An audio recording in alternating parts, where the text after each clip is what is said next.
What's up, everybody, and welcome back to Fireside Giants. I'm your host, Anthony Rivardo, joined by my co-host, Alex Wilson. The Giants got that win on Sunday. We're still feeling good. It's only Tuesday, so the happiness has not rubbed off. We are feeling great about that New York Giants win in Week 5 over the Seattle Seahawks. And one of our major takeaways from that performance that the Giants had, and honestly, it's been a takeaway, a positive one from numerous performances so far this season, the offensive line played well.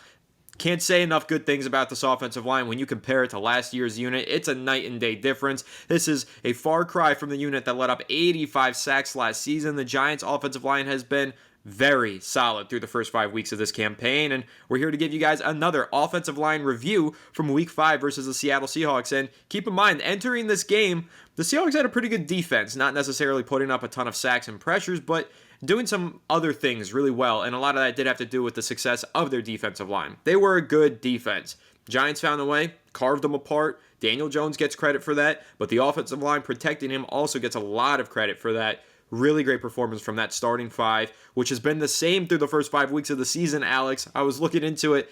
I think the Giants had a different starting five in each of the first 5 games last season. They've had one starting five in every one of their first 5 games this season. That right there tells you all the differences that you need. I mean, the continuity on the offensive line, we know how important that is. The Giants have had it, and as a result, we've seen this unit get better week to week. Not even just be good, but better every single week. So, exciting stuff. Ready to talk about the offensive line. Alex, how are you doing today, my friend? And what was your top impression and takeaway from the way that the offensive line battled on Sunday? Guys, I'm doing pretty good, and I'm doing really good after watching the pass protection from this offensive line. I wrote an article this morning about Jon Runyan. He got paid 3 years, $30 million, $17 million guaranteed. He's given up 7 pressures over 5 weeks, which, by the way, is really solid. 1 sack, 1 penalty coming against the Cleveland Browns. Now, let me put something into perspective here. The Los Angeles Rams paid Kevin Dotson $16 million per year on average, whereas the Giants are paying Runyan $10 million per year on average. So there's a $6 million difference there. He got 3 years, $48 million. Runyan gets 3 years, $10 million. Now, we called it when they made this deal. Everyone's, who the hell is Jon Runyan? You know, what is he going to do for us? He wasn't that good with Green Bay. We said it. We broke this down in detail. They were playing him out of position. The Giants said, well, this guy's playing right guard. He's actually a left guard, and he's a damn good pass protector at left guard, his traditional spot. The Packers just had to move him because Elton Jenkins didn't work out a tackle. So, you know, they find value, $6 million of marginal value there that the Rams missed. And $6 million, you know, that pays for, Anthony? You know what it pays for? Jermaine Illuminor, who had a freaking amazing game against Seattle on Sunday. He had 42 snaps and 0 pressures allowed? 42 pass snaps and 0 pressures. I mean, Jermaine Illuminor has been a godsend at right tackle for this Giants team. And the Giants finding $6 million in value from the Runyan deal ended up paying Jermaine Illuminor. Got a 2-year, $14 million deal. So $1 million in additional they had to come up with there, using that kind of equation. But unbelievable value the front office found in a player like Jon Runyan, who was out of position. They transfer him over.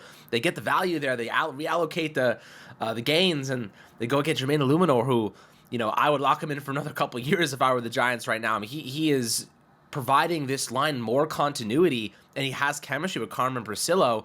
And you know who benefits from this? Anthony, you said it before. Daniel Jones. Daniel Jones benefits from this. You know, if he has any shot at revitalizing his career and starting to change the narrative about what his future looks like with the Giants or anybody else, he has the offensive line to thank.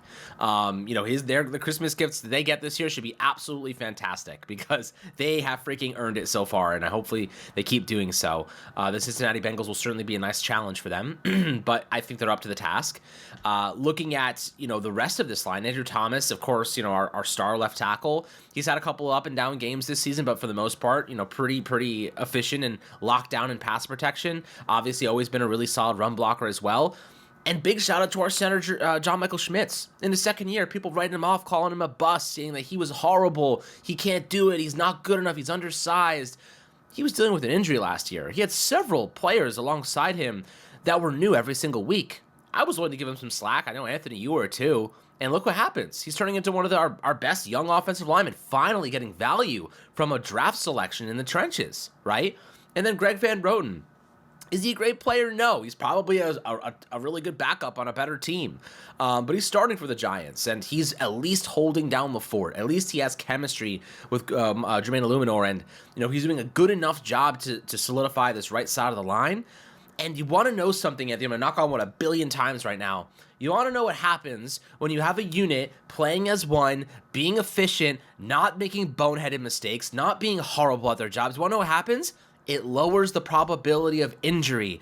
Have you guys noticed? The Giants have been pretty healthy in the trenches, knock on wood 1 billion times, because they're playing together, because they're playing disciplined football, because there's no liabilities on the offensive line, right? There's no one getting pushed back into the quarterback's lap. There's no one falling over each other's ankles and feet and breaking each other's legs like Bailey Price did to Nick Gates. Not happening anymore. No more blocked field goals where Andrew Thomas tears his hamstring to shreds, chasing down a DB.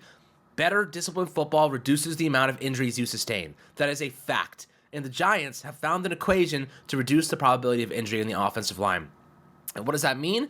More consistent performances, more developmental chemistry, and they're not in the need to avoid using your depth pieces. We don't want to use Evan Neal. We don't want to use Josh Zidu. We don't want to use any of those guys. We want our starters healthy. I'll let you get your take on John running that equation. I know I kind of went through a whole bunch of sequences there, but I got excited because this has been a decade in the making. We're finally seeing progress in the financial decisions the Giants made this past offseason to go with proven commodities instead of draft picks ended up becoming a really, really good decision. Yeah, I think we always knew that was going to be a good decision. That's why we were advocating for a playmaker like Malik Neighbors over an offensive lineman like J.C. Latham or a potential Joe Alt. He went at 5, but, there was a conversation. Had Neighbors gone 5 to the Chargers and then Alt was there for the taking for the Giants at 6, should they go offensive line and get a new right tackle? Well, we argued that would be a terrible idea. Throwing another rookie into this mess would just stunt his growth and development. We needed proven commodities, veterans who could step in, plug and play, and be at least average quality from day one. That's the route that the Giants went. That's the route that's paid off for them. Now they have an elite playmaker, Malik Neighbors, as well as a competent offensive line. So you really got the best of both worlds by taking that strategy, which, again, is what we advocated for during the offseason. And when you're looking at some of these free agent offseason acquisitions that the Giants made, you mentioned John Runyon. He's been excellent. He hasn't missed a snap in the last, 6 seasons? 5 plus the current 5 weeks. Guy is always healthy. That's important because the Giants had a lot of injury problems on the offensive line over the last few years. Last year in particular. The left guard spot was a revolving door. It got so bad that they had to sign Justin Pugh off of the couch in Week 6 for Monday Night Football. He pretty much just signed the contract and then got into the starting lineup. It was ridiculous. That should never happen. It did happen for the Giants last year. That was due to a string of bad luck. It was due to the roster not being in a good shape, not having enough depth, all of those different things.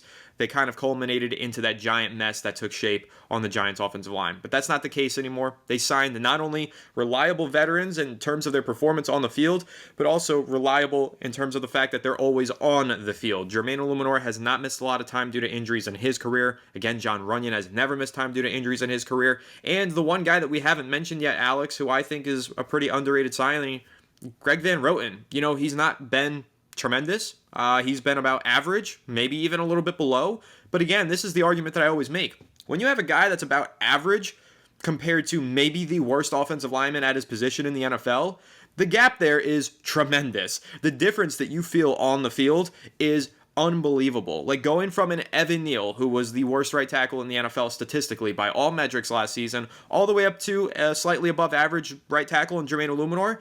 Giants fans feel like they're watching 2 of the greatest offensive linemen of all time at left and right tackle, and they're not. They're seeing elite play from left tackle Andrew Thomas, and they're getting very good play from Jermaine Illuminor, but neither one of those guys have been, Illuminor hasn't been like this elite otherworldly talent, but it feels that way. Because that's the difference between having average to above versus league worst. It is so drastic on the offensive line compared to so many other positions around the NFL. So it was just very important, like you said, Alex, to bring in these reliable veterans. And Greg Van Roten's part of that, and I want to give him his flowers because his PFF grades and all that crap have not necessarily been fantastic. This past week, in Week 5 versus Seattle, he did let up 3 pressures, 2 hurries, and a quarterback hit.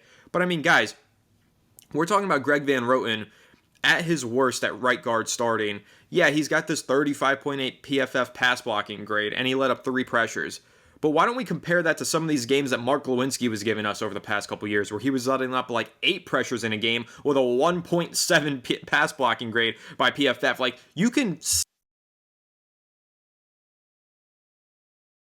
feel the difference between 3 pressures versus 8 to 10 pressures let up from your starting right guard, right? So that's why I think that signing, out of all of them, 1-year deal, picked him up at the end of free agency. It's not shiny, it's not expensive, but it was hugely important. The Giants not only solidified left guard with the John Runyon signing, not only right tackle with Illuminor, but they really did wonders signing Greg Van Roten to just be competent at right guard, give stability to center John Michael Schmitz, as you said, Alex. No longer has those revolving doors on each side of his shoulders.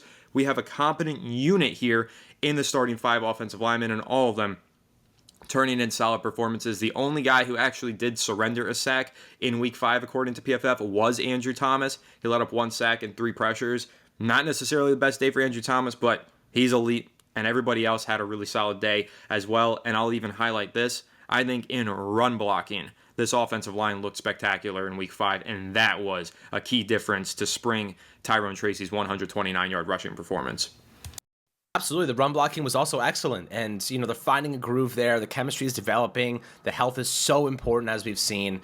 And, I want to discuss Evan Neal just for a split second, because what the Giants are getting from their offensive line right now, who's actually benefiting the most from that, aside from Daniel Jones, is Evan Neal. Because Evan Neal was not ready to come back and start games. He was not ready to be an impact piece on this team. He was not ready to even play. He needed to sit for a year behind Jermaine Illuminor or whoever and learn and get better and develop and get healthy, because the Giants were throwing him into the fire and he was just constantly having his confidence battered. And it was unsustainable. He was headed towards being, already is labeled a bust, but headed towards being literally useless long term. At least now the Giants can say to themselves, well, Evan Neal's sitting, he's learning, he's developing, he's getting better, he's refining his fundamentals, he's learning from Carmen Brasillo, who's clearly a phenomenal coach, and maybe he is cross-training behind the scenes, we don't know. And maybe he is a potential option at guard next year when Van Roten's deal expires. So, the Giants do have a bit of leverage now, right? Like, all they need next year is a right guard. They could bring Greg Van Roten back and, be serviceable, or maybe they'll allocate a mid-round pick and, plug somebody in there, or maybe they'll go out and find another value grab, like a John Runyon, on a much cheaper contract. Who knows? There is always serviceable players. It just matters the coaching and the chemistry and the health. The Giants found a really good equation this year. And listen, their offense is being completely revitalized because of this pass protection. Deep passes, they're only even possible because of guys like, Runyon and these contracts they've signed, and Andrew Thomas and Illuminor. So I'm really, really happy to see this development. Proud to see the front office finally get this right. After years of trying to solve it with draft capital, they finally spent some money, and smart money. It wasn't dumb money they just threw at anybody. They made the right calls, the right decisions, found the right value, and allowed them to go out and get Illuminor. And I think right now Illuminor might be on the best contract, one of the best contracts in football. Like, straight up, 2 years, $14 million for a player who is an above average right tackle.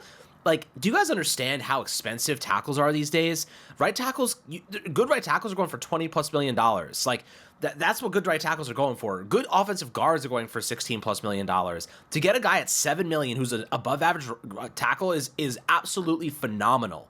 I don't think people really understand how good of a value Jermaine Illuminor is. He's one of my favorite players because his value is his actual price tag far underwhelms compared to the production he's offering us. And that's what makes good teams great. Getting value from players that have chemistry and quality and are underpaid to do that stuff. And, in a perfect world, in his case, he probably is making $15+ million per season for doing what he's doing right now. The Giants got him at 7, and for another year at that. If I were the Giants, I'd be looking to extend him another 2-year deal after this. So, conversation for another day, of course. But wow, just can't say enough about this offensive line. Can't say enough about the front office, how they got it right this year. Finally, they spent some money. They spent it right, and everybody is benefiting from that. The running game, the passing game, Tyrone Tracy, Neighbors, Jones, the deep ball, the defense, because the offense is staying off on the field, and the defense doesn't have to be on the field all game long like we've seen in the past. Everyone is collectively benefiting, and it's a beautiful sight to see. Yeah, it absolutely is a beautiful sight to see. And I just pulled up some stats here that I'm going to read out to you, Alex, that I think you're going to find really interesting. It's going to compare this year's offensive line to last year's offensive line through the first 5 weeks of the season. Now, this year, Greg Van Roten has a team high 14 pressures surrendered, followed by Andrew Thomas at 13, Illuminor at 10, John Runyon Jr. at 7, JMS at 7. That's your starting five for the Giants offensive line. So a high of 14 and a low of 7. Now, by this point last year, the Giants didn't just have 5 offensive linemen. They had 10 offensive linemen start games for them. Evan Neal was leading the way through 5 weeks with a 19 total pressure surrendered, followed by Mark Lewinsky at 15, Marcus McKethan at 8, Azito at 7, Bredesen at 6, John Michael Schmitz at 6, Jalen Mayfield had 5 pressures somehow, only across 46 snaps. Shane Lemieux had 5 pressures allowed through 50 snaps. Matt Peart had 4 through 39, and Andrew Thomas, obviously the lowest of them all, with 3 pressures allowed through 53 snaps. But look at those numbers. Think about the difference in quality from this year's offensive line versus last. The total pressures, the total sacks. I mean, we had Mark Lewinsky had surrendered 5 sacks through 5 games last year. That is not happening anymore under this Carmen Bricillo-led offensive line. I mean, literally a night and day difference. You're talking about a right tackle position that had Evan Neal surrender 19 pressures and 1 sack last year through 5 games versus now Jermaine Illuminor, 10 pressures, 0 sacks. I mean, think about the way that transforms your ability to move the football on the offensive side. I mean, just incredible. Like I said, night and day difference. The stats are eye-opening. They were last year when we were looking at the numbers and we were like, oh my God, this offensive line, how does it get any worse than this? And week by week, somehow it managed to get worse somehow as the season went on. But now Joe Schoen made those right moves, and hey, he vowed to do it, right? And I think we got to give credit right there, Alex. When this offseason kicked off, Joe Schoen said to the media, my number one priority is going to be to get better protection on the offensive line. We have to fix that unit. He went out there and he made some key moves, decisive moves, out-of-the-box thinking moves even, to sign Runyon, who, not a lot of people pointed to as a top target for the Giants, to sign Illuminor, who, again, like you said, wasn't one of these big fishes in free agency to go out there and make a splash with, and Greg Van Roten as well, towards the end of the offseason to sign him. These were out-of-the-box ideas that Joe Schoen kind of came up with to patchwork this offensive line with reliable veteran talent who had familiarity with the new offensive line coach that we had a lot of confidence in, and boom, night and day difference. That's really the best way that I could describe this, especially after highlighting the stats from last year to this year through the first 5 weeks of the season. So just a tremendous job all around, not only from Joe Schoen, but also from the coaching staff, Brian Dable and Carmen Bricillo. And, there is an element to it where Bricillo's done a tremendous job coaching this team and putting these offensive linemen in the right position and getting them to play as a unit. But hey, I think that Brian Dable and the way that he's called a lot of these plays, you can create little bit cleaner pockets and, quarterback rollouts. You can do certain things to create more time in the pocket for your quarterback by way of play calling. And Brian Dable has done that at a tremendous level as well. So it's really been a team effort here. It is a team sport at the end of the day. Football, unlike any other sport, truly is a team sport. From the players to the coaching staff, even up to the front office. It's not like it was just Joe Schoen making these moves, working alongside Brandon Brown and some of these other talent scouts and evaluators. This has been a team effort to fix this offensive line, the number one priority, and the Giants really did achieve that goal this offseason. It's something that we all have to be impressed by and really excited about, and hope that this carries on throughout the rest of the regular season. Just need everybody to stay healthy. But Alex, any closing thoughts on the offensive line through the first 5 weeks of the campaign? I mean, you said it best. Stay healthy. That's really the priority for this team. Keep building chemistry, keep compounding good weeks, and keep stepping up, man. We have some big opponents coming up. Giants can get back into the mix here in the NFC East, and it really comes down to the pass protection. Really, really good progress being made right now. It's been a long time since we've seen something like this, a really long time. So big shout out to Carmen Bricillo, one of our most underrated acquisitions. So we talk about the players. How about Carmen Bricillo being hired? Like, completely changed the course of this team with his quality there. So we talked about it during the offseason. We said this could be a possibility that he turns things around based on what he did with the Raiders with literally nothing. He had nothing. He had Colton Miller, a couple journeyman guys. But Jermaine Illuminor has been one of his biggest projects, and I'm so happy he followed him here. And, Greg Van Roten, too, had one of his best season professional last season with Bricillo. So, it's really great to see. Good coaching does make a big difference. We're seeing what Brian Dable's play calling right now. we're seeing with Shane Bowen's defensive line, doing excellent work. So this team is well coached at times. Like, we see glimpses of like, okay, like this isn't the team that we saw in week 1 or even against the Commanders at times. Like, this team against Seattle looked like a really well coached and well oiled machine. And that is quite unique compared to what we've seen in the past. So really, really optimistic about the future with this offense. Just based on the offensive line alone, they should offer Daniel Jones plenty of time to operate from the pocket and make good throws. So, I'm feeling good about this. I'm feeling optimistic. I'm not going to say it's great, guaranteed this or that, but the progress we've seen does indicate that we're trending in the right direction. And honestly, that's all we can hope for after 10 years of watching this offensive line flounder. Yeah, I mean, the offensive line wasn't even good during the Eli Manning days, and guys, we are a long ways away from the Eli Manning days, so it's been a long time coming, but finally this Giants offensive line ranking in the upper half of the NFL, and man, what a relief. It took us long enough, but here we are, finally watching some decent offensive line play. Again, just knocking on wood and hoping that it carries through the whole season, and hoping that it carries into next season, but listen, man, there's been ups and downs so far this year. One consistent up has been the offensive line, and, for all intents and purposes, Brian Daboll has done some good things. He's done some very good things on the offensive side of the ball, and it feels very likely that he's at least bought himself another year to continue to try and prove that he is the man, and continue this thing and keep it going. And I'll say, he did bring in Carmen Brasillo. He played a huge hand in fixing this offensive line and fixing this offense in many ways. The offense still has some problems, but it's a lot better this year than it was last year. We can all admit that. So the future looks bright. I mean, listen, we'll see how the rest of this regular season goes for the Giants. Anything can happen. Things could turn on their head real fast. We know that that's the case. We've seen it happen for the Giants before.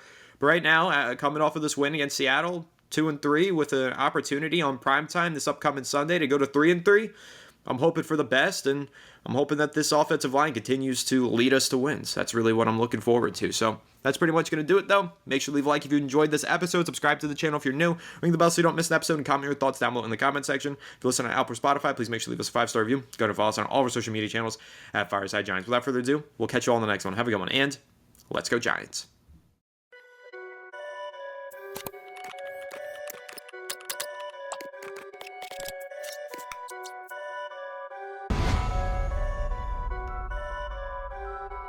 Perfect.